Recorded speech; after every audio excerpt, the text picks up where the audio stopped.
Serial तुमसे तुम तक में आ चुका है धमाकेदार ट्विस्ट। जी हाँ दोस्तों, जहाँ एक एक करके आर्यवर्धन के अतीत उसके सामने आते जा रहे हैं। जहाँ वो अतीत आर्य से टकराने से पहले अन्नू से टकरा जा रहे हैं। जहाँ अब अन्नू को एक बुढ़ा मिलने वाला है जो कहने वाला है अन्नू से कि वो तुम्हें धोखा देगा, वो तुम्हें धोखा देगा।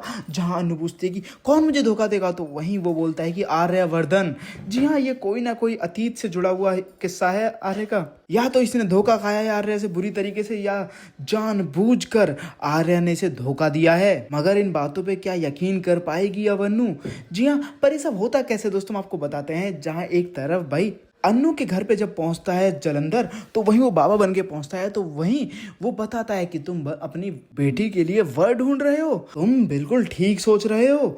जो वर तुम्हारे दिमाग में आ रहा है उसका नाम आ से नहीं होगा, ना से होगा बल्कि। हाँ, अब वहां से उठकर चला जाता है जलंधर बाबा के रूप में। भाई अब करे तो करे क्या, जहां अब जानबूझकर अन्नू के मम्मी पापा के दिमाग में डाल दिया है कि नील ही अन्नू के लिए सबसे बढ़िया लड़का है। तो वहीं दूसरी तरफ अब अन्नू के पापा और अन्नू की मम्मा मिलके फोन करते हैं, नील को बुला लेते हैं। जहां आर्यवर्धन खुद ड्राइवर बन के छोड़ने जाता है भाई अन्नू को। तो वहीं अब जो सिमरन होती है वो गाड़ी से उतर जाती है और वो कहती है कि मैं तुझे प्राइवेसी दे रही हूँ। जहां पर अब अन्नू को जानबूझ के आर्या के साथ छोड़कर चली जाती है। तो वहीं दूसरी तरफ घर में नील को बुलाया जाता है और उसे सीधे डायरेक्ट शादी की बात कर ली जाती है और कहते हैं कि आप तुम मेरी बेटी अन्नू के लिए बिल्कुल सही लड़के हो। और वो बोलते हैं कि मैं तुम्हारे मम्मी पापा से बात करने को तैयार हूं, तुम चिंता मत करो। तो वहीं दूसरी तरफ अन्नू वो मंदिर गई होती है जहां पर अब मंदिर में पीछे आर्यवर्धन पहुंचा होता है। वो एग्जाम से पहले मंदिर जाना चाहती थी, इसीलिए वो मंदिर गई थी। तो वहीं अब जहां पे अन्नू से पंडित पूछते हैं तुम्हारा नाम, जहां वो बोलती कि अनु। जहां वो पूछते हैं कि तुम्हारे पति का नाम, तभी आर्यवर्धन बोलता है कि आर्यवर्धन।